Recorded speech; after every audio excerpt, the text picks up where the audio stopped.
કેમ છો? આશા રાખું છું કે તમે બધા સહકુશળ હશો. હું પણ સહકુશળ છું. આજે 2 ફેબ્રુઆરી 2026નું કરંટ અફેર લઈને તમારા માટે હાજર થઈ ગયો છું.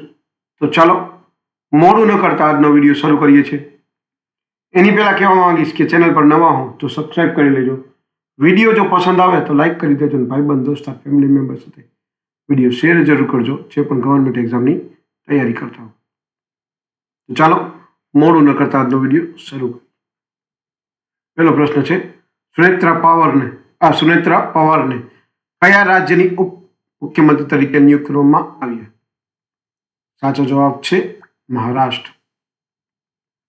બીજો પ્રશ્ન છે સતત 9મી વાર બજેટ 2026 કોણે રજૂ કર્યું? સાચો જવાબ છે નિર્મલા સીતારમણ.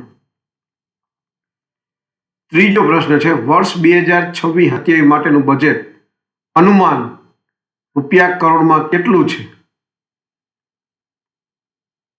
સાચો જવાબ છે 53,47,315.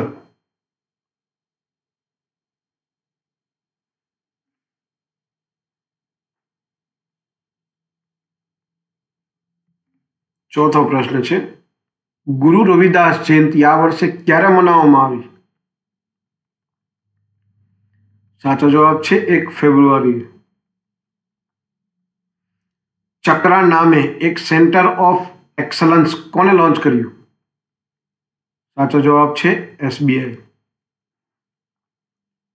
છઠ્ઠો પ્રશ્ન છે વિશ્વ વેટલેન્ડ્સ ડે આર્દ્રભૂમિ દિવસ ક્યારે મનાવવામાં આવે છે? સાચો જવાબ છે 2 ફેબ્રુઆરી. સાતમો પ્રશ્ન છે 6મું રાષ્ટ્રીય ફસલ પોષણ શિખર સંમેલન 2026 ક્યાં યોજાશે? સાચો જવાબ છે મુંબઈ. આઠમો પ્રશ્ન છે ઓસ્ટ્રેલિયન ઓપન 2026 પુરુષ એકલ ખિતાબ કોણે જીત્યો? સાચો જવાબ છે કાર્લોસ અલ્કારાઝ. નવમો પ્રશ્ન છે બજેટ 2026માં રક્ષા મંત્રાલયને પેન્શન સહિત કેટલી રકમ ફાળવવામાં આવી? સાચો જવાબ છે 7.85 લાખ. 10મો અને છેલ્લો પ્રશ્ન છે બાબા સાહેબ આંબેડકર અધિવક્તા તાલીમ અને સંશોધન કેન્દ્ર કયા શહેરમાં શરૂ થયું? સાચો જવાબ છે નવી મુંબઈ. તો આ હતા 2 ફેબ્રુઆરી 2026ના 10 કરંટ અફેર અને તેના જવાબો. આવા જો વિડીયો તમને ગમતા હોય તો વિડીયોને એક લાઈક કરી દેજો અને ગવર્મેન્ટની એક્ઝામની તૈયારી કરતા હોય તો ચેનલને સબસ્ક્રાઈબ કરીને રાખજો.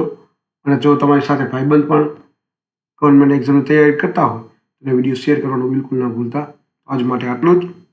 જય હિન્દ, વંદે માતરમ.